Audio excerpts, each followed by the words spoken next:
सरकार नहीं थी, वो अस्थायी व्यवस्था थी। 1952 में राज्यसभा का भी गठन नहीं था, राज्यों में चुनाव नहीं होते थे। 1951 में बिना अधिकार के अध्यादेश के जरिए संविधान संशोधित किया। नहीं, देखिए, प्रधानमंत्री जी को जो स्क्रिप्ट राइटर है ना, उनका बहुत नुकसान करवा रहा है और देश का भी नुकसान हो रहा है। संविधान सभा एम्पावर्ड थी भाई, कुछ पता है 47 में क्या हालत थी, खून की नदियां दोनों तरफ बह रही थी। मतलब कुछ भी बोल के निकल जाइएगा। वो क्या था संशोधन, मैं बता रहा हूं, he is economical with the facts, पूरे तथ्य नहीं रखे।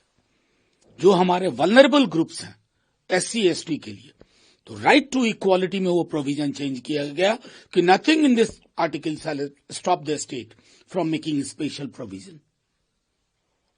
मतलब आपको थोड़ी तो समझ होनी चाहिए। संविधान सभा ने ही संविधान बनाया ना, एम्पावर्ड नहीं थी, इंटरिम गवर्नमेंट थी। उस वक्त के हालात के मद्देनजर रीजनेबल रेस्ट्रिक्शन की बात हुई थी, कम्युनल पोलराइजेशन की पूरे देश में कोशिश हो रही थी।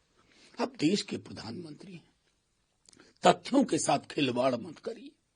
मतलब जब जब लगता है कि शायद अब प्रधानमंत्री जी विशाल हृदय के साथ देश के प्रधानमंत्री की तरह व्यवहार करेंगे, तब तब हमें निराशा हाथ लगती है। आगे का एजेंडा उन्होंने साफ रखा कि अंबेडकर ने सभी धर्मों के लिए समान नागरिक संहिता की पुरजोर वकालत की थी, इसीलिए मोदी सरकार है वो धर्मनिरपेक्ष नागरिक संहिता नहीं।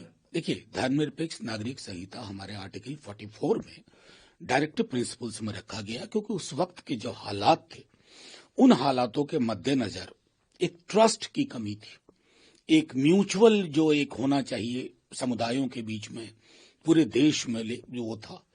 और प्रधानमंत्री जी, मैं फिर कहता हूं कि तथ्यों को संकीर्ण दायरे में देखते हैं। आर्टिकल 44 में है यूनिफॉर्म सिविल कोड, लेकिन उससे पहले है आर्टिकल 39 कॉन्सेंट्रेशन ऑफ वेल्थ को लेकर के। प्रधानमंत्री जी उस पर क्यों चुप होते हैं? क्यों? इसलिए कि उद्योगपतियों की बहुत बड़ी भूमिका है आपकी सरकार बनवाने में, दूसरों की गिरवाने में। तो अगर 44 तक पहुंचना चाहते हैं तो 39 रास्ते में पड़ता है। आर्टिकल 39 क्लॉज C प्रधानमंत्री जी गौर से देखिए, वो कहता क्या है? आय की भयावह असमानता है, उस पर एक नजर होनी चाहिए।